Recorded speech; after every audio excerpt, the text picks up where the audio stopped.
Monday, 22nd of November 2021. Greetings from Rwanda's capital and heads up on what makes up tonight's edition. On Monday, newly elected district mayors took oath and handover ceremonies were held between outgoing and incoming district executive committee members. Local residents in different parts of the country have appreciated the fact that many people are being vaccinated from their homes and working places. According to various authorities, although the number of teen pregnancies has dropped by about 17% compared to 2019-2020, this problem is persistent and remains an obstacle to family stability and development.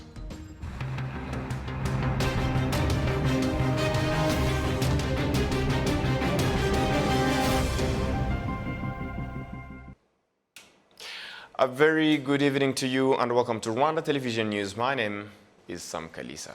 On Monday, newly elected district mayors took their oath and handover ceremonies were held between outgoing and incoming district executive committee members. The newly elected officials have been urged to ensure that infrastructure development is given priority and the needs of communities come first in the decision-making process. Sergeant Hode has the report.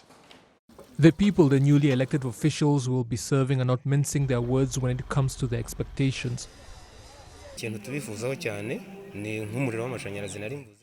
What we want from them is electricity and proper clean water distribution. And our roads are also in a terrible condition. Rusizi sits on the border with two different countries, Burundi and the DRC. There is a very important market just across the border in the DRC where livestock is sold, and we need one like that on the Rwandan side. It used to be that the Congolese would come to buy things here in Rusizi, bringing foreign currency with them. Now all the major businesses have migrated across the border. We want what made them leave addressed so that they can return and bring their businesses back.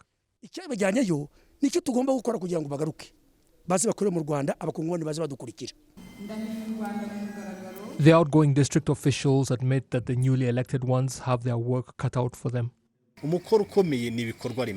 Their greatest challenge is going to be infrastructure development because Kamonyi district needs electricity. Less than half of our local residents have it. So we still have a long way to go.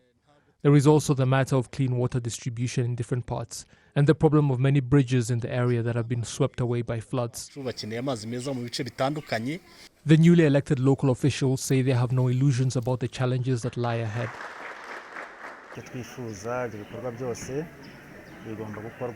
What we want is all those projects completed, but we must think of the local residents first, as has become the culture in this country's leadership practices.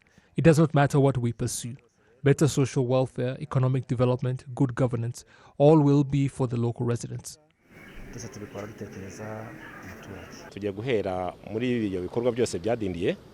We will start with all those stalled projects, analyze them and decide what approach to take to address the problem and who can help us to resolve it. Our objective is to repair the image of our district, wherever that image may have been damaged. The Eastern Province has now got its first female district mayor since the country's decentralization policy began 21 years ago.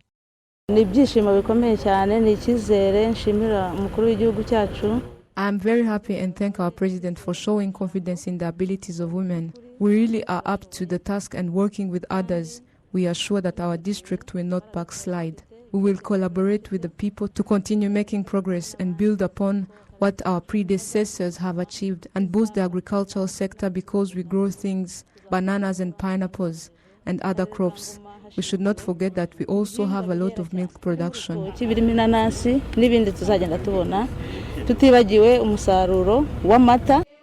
Different cabinet members who also serve as the focal point for different districts across the country oversaw the handover ceremonies between the outgoing and incoming local officials, and it was stressed that capacity building will be an important factor in strengthening the country's local government. We must give them the proper capacity building opportunities. They are well educated and have extensive experience in various fields, but they need training on matters of governance and leadership and how to collaborate with other authorities. They need support and follow-up so that any shortcomings are addressed with the proper training and advice. They must also be reminded that they must not work in isolation. The new local officials will go for a retreat in the eastern province to help facilitate them as they begin their work.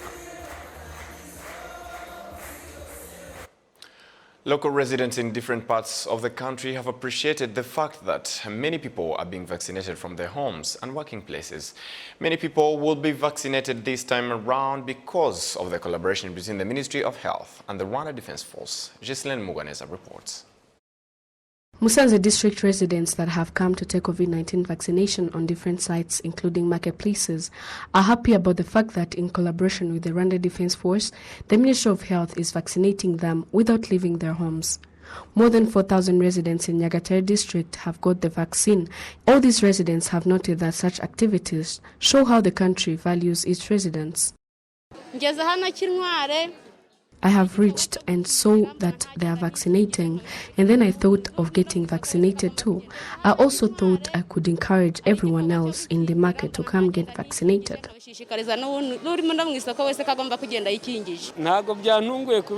Being vaccinated by a soldier is of value to me, because when you see how the government has come and collaborated with the Rwandan Defense Force to vaccinate residents, it feels good, and we have received it well. The Director General of Ruhengeri Referral Hospital, Dr. Philbert Muhire, has noted that they have gotten more effort to vaccinate more people in a short period of time. We were given a great support that I can say in Musanze district. We're making it reach to many people in the neighborhoods, which was hard to reach out to them before. We are reaching to them because of the vaccination we got. I can say that we started with vaccinating people in Catholic churches and in those mass gatherings. Today, we came at marketplaces, but we even reached in different cells where it seems hard to reach to the health centers. As we know that the RDF is always ready to serve, we were surprised to see them helping us, and we really appreciate that because they attend such activities and they are always productive. That is why in that team we included the RDF, the soldiers, and working to vaccinate people and putting them in the system. They are really helping us, and we are thankful to them and the Ministry of Health for that collaboration.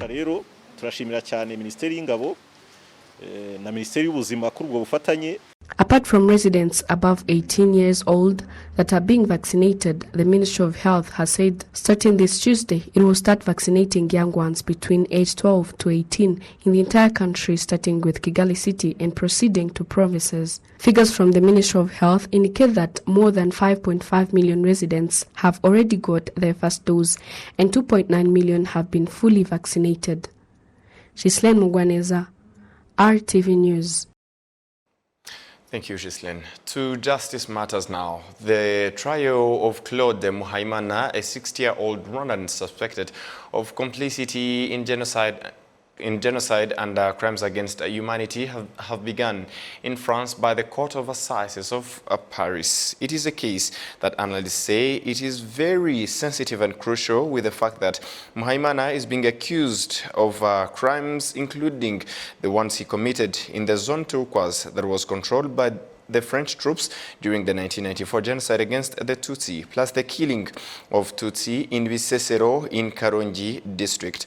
It was initially scheduled to run from September 29th to October 23rd, 2020, but got pushed to February 2nd to 26th, 2021, and later, due to COVID-19, was again postponed to November 22nd. For years, French-based Collectif des Partis Civils pour le Rwanda, which works to see genocide suspects living in France brought to book, has been pushing for this trial. Muhaimana worked as a driver at a hotel in the former Chibuye prefecture in the western province of Rwanda, and the rights group accused him of transporting Interahamwe militia to various localities where massacres were carried out.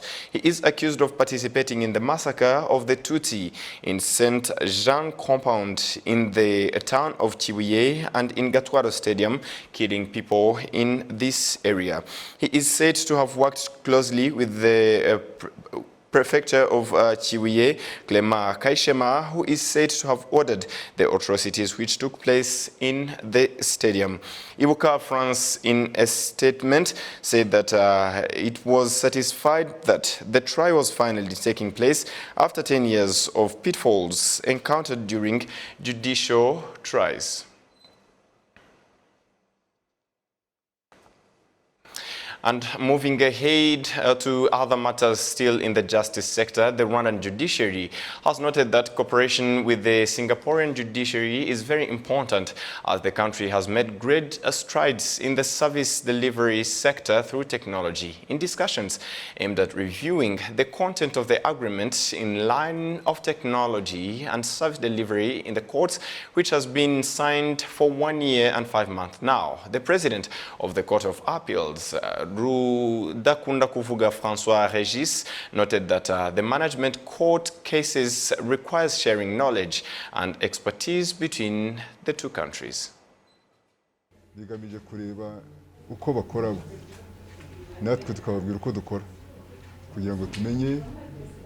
The main intention is learning what they do, and they get to learn what we do, so that we can learn from each other. Daily court activities include receiving the case, preparing the court case, trying it, providing copies to all parties involved in the case, and knowing what will follow when the case has been closed. We already have a system we use. We want to know what we can do to make it provide better services.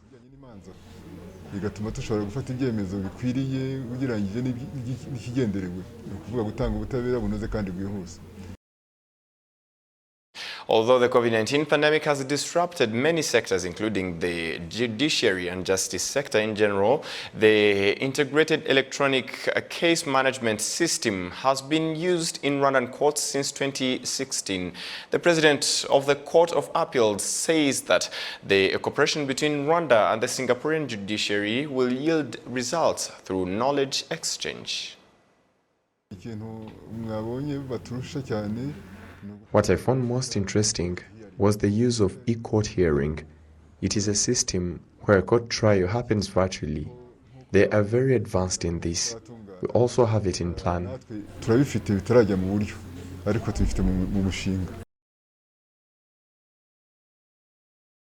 And absolutely moving ahead to other matters, according to various authorities, although the number of teen pregnancies has dropped by about 17% compared to 2019-2020, this problem is persistent and remains an obstacle to family stability and development.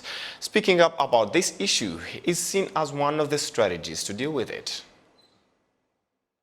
This 17-year-old girl is carrying her 1.5-year-old baby. I found out I was pregnant the time I was going to school. I have since called the person responsible for the pregnancy, but he immediately switched off the phone. For more than 5 years now, the problem of teen pregnancies has continued to be a serious problem, and it is very common to find children under the age of 18 carrying babies across the country. When I went to their place, his mother told me not to report him and to ignore everything. She said that they would see if it was indeed their child when I gave birth. I had just come from school and he convinced me to sleep with him. I got pregnant. When I gave birth, I told him, but no response from him. By analysis, the number of teenage pregnancies in the last 3 years is still high, even though between 2019 and 2020 it had dropped by almost 4,000. The permanent secretary in the Ministry of Gender and Family Promotion acknowledges that indeed the issue is not being resolved as desired. The number of teenage pregnancies between 2018 and 2019 increased from 19,832 to 23,628. The numbers reduced from January 2020 to December 2020 to 19,701 from 23,628. But that number is still really high. More than 19,000 teenagers. They are still young, their bodies are not mature, they lack knowledge, and capacity to take care of their children, the challenge is still indeed big. mu buryo bw'amafaranga bwo kurera abana nabo babyaye ikibazo rero urumva ko kiracyari kinini. This is also confirmed by the fact that the number of those who are being persecuted by the Rwanda Investigation Bureau is also on the rise, according to RIB spokesperson Dr. Thierry Murangira. imyaka itatu w'ingengo y'imari 2018-2019. We received 3,433 cases in the years 2018-2019, 4,077 cases in 2019-2020, and 5,330 in 2020-2021. That's an increase of 55%. Among those, 3,199 were raped and got pregnant. Those that were raped and didn't get pregnant account for 10,447. abasambanyijwe ntibaterwa inda ni 10,847. According to Rwanda's Senate, the issue is a big obstacle to family stability and development, which is why the General Assembly last week discussed it in depth. Senators stressed that there is need for urgent action. I once followed up on one of the girls that was raped and got pregnant. She even said that the person that raped her stole the baby too. Just recently, we've been following up on another one that was raped by their parent in Kichuchiro. The Senate should make time and look at this issue in depth because it's a big challenge for the Rwandan society. During the December 2019 Umushikirano, the issue of teenage pregnancy was highlighted as one of the obstacles to stability in the Rwandan society, and one of the resolutions called for cooperation at all levels for this issue, as well as others to be resolved as soon as possible. At the start of the 2021-2022 judicial year in September this year, President Paul Kagame once again called on everyone to be vigilant so that the issue does not continue to get worse.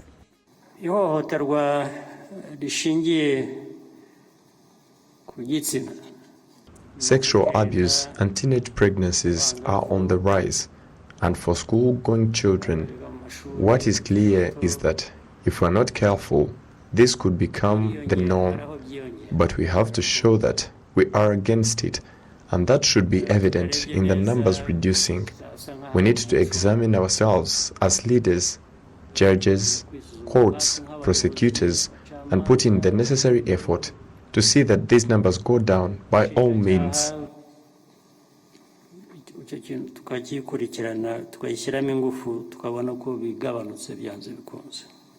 Expectations from the 18th National Dialogue Council, Umushikirano, scheduled for next month, December, will include the implementation of the resolutions adopted at the last meeting of the National Dialogue Council. According to the Rwanda Investigation Bureau, among the reasons for sexual abuse and teenage pregnancy is complacency from parents who don't make time to follow up on their children and take the time to talk to them and listen to the challenges that they face. Reporting for RTV News, Gloria Mutesi.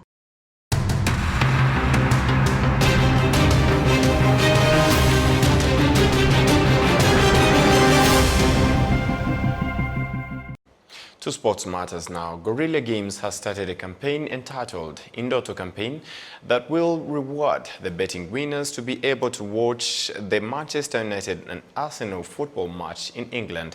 The campaign started this November and will end by January 31st, 2022. The winner will be rewarded with a ticket to England for a football game between Arsenal and Manchester United at the Emirates Stadium. The betting is done via Guerrilla Games Executive is done via www.gorillagames.com. Guerrilla Games executives have said that people are allowed to bet in all kinds of games and encourage girls and women to also participate. We shall be glad to see females in the Guerrilla Gamers, but let's remind them that this campaign is not only focusing on Kigali city residents, but also those outside Kigali.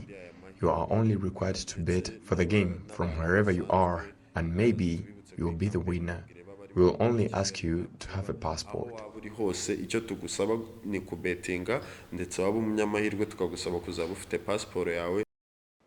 And before we close it off, back to local matters, residents who were relocated to model villages from high-risk zones across the country say that their livelihoods have changed for better because they now also have access to important infrastructure. We do have more with Jenny Mutoni and Serge Nore.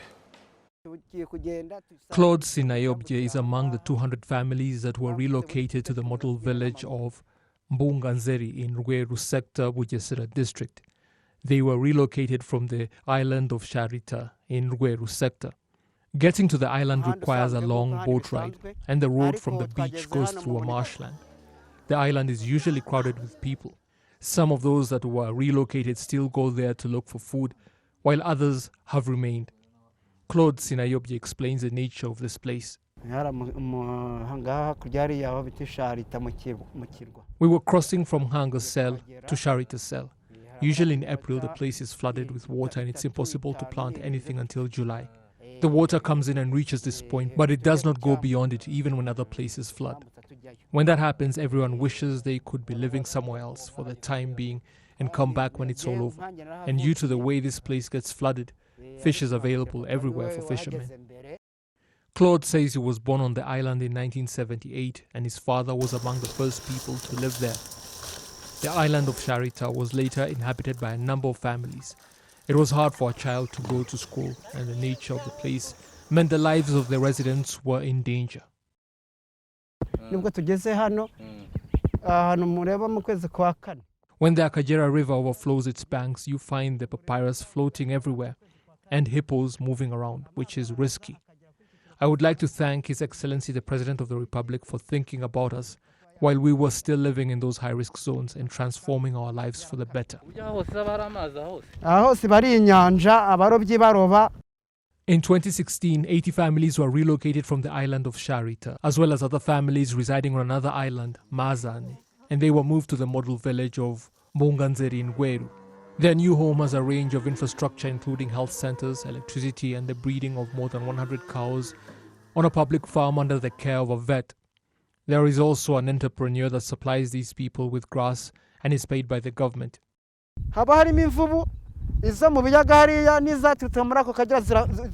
We vaccinate the cows about twice a year and give them vitamins to keep them healthy.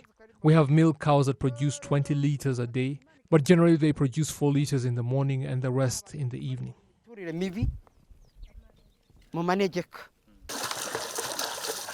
Some of the cows can produce as much as 150 liters a day. Each year they produce manure worth 3 million Rwandan francs, which is distributed among farmers. Residents of this model village testify that their lives have been transformed for the better. They now live in beautiful homes with electricity, milk at their disposal, and with schools nearby. Life was hard back on the island because of lack of electricity in the countryside, lack of infrastructure. Here, however, there is everything we need and we are happy. In this village, there is a clinic, schools nearby, and roads. In 2017, 116 families were relocated to the model village of Herezo in Muhanga district. It too has all the infrastructure required. 103 cows are in the community barns. In the morning, some people milk their cows while others carry manure to their farms. After getting this cow, I got out of poverty and was able to afford a book for my child, cooking oil, which means my life changed for the better. We have commercial centers near us, a nursery school where some of us deliver milk. Our children take porridge or tea in the morning and we get milk for our families and sell the rest. In Nyaruguru district, in Munini sector, on the hill of Nyembaragasa, which was renamed Nyarutarama, residents were relocated there from high-risk zones. We are happy with Munini's good hospital, with lights everywhere. The city looks beautiful at night.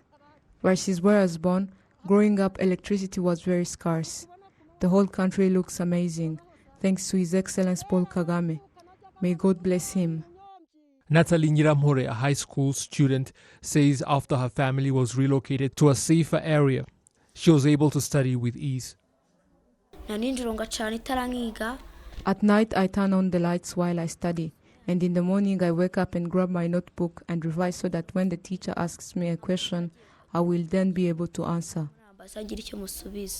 Meanwhile, some of these villages have poor sanitation and some kitchens have blocked chimney stoves, and the smoke gets back into the houses. Some residents agree that this needs to change. Some residents are still living the same lifestyle that they were living in back in the villages. Some are reforming, and I believe that the rest will do too. The Minister of State in charge of Social Affairs, Asupta Ingabire, says that before settling people in model villages, they should first be prepared and explained on how the areas function. uriya ntacyo leta yakora ngo ugereho umuntu ubikorerwa atabigizemo uruhare. The government cannot help those who are not ready to participate. It's their responsibility to protect and clean their homes, because the government has so many areas to focus on and put infrastructure where needed. Hence, people should have a sense of accountability. Ntabwo leta yaguha ngo ikomeze iguhe kandi yaguhaye igomba gusubira inyuma ikareba n'abandi bataragerwaho n'ibyo bikorwa remezo. The Ministry of Local Government says the vision of the country is for every sector to have a model village. More than 120 model villages have already been established in the country. 5,182 families have been relocated to such villages. 28,000 people in total are now living in them. This story was translated by Jane Mutoni and read to you by Sarah Shinhori for Rwanda Television News. And on behalf of the entire news production team that made it happen, thank you very much for being with us. My name is Sam Kalisa, wishing you a safe evening and a fruitful week ahead.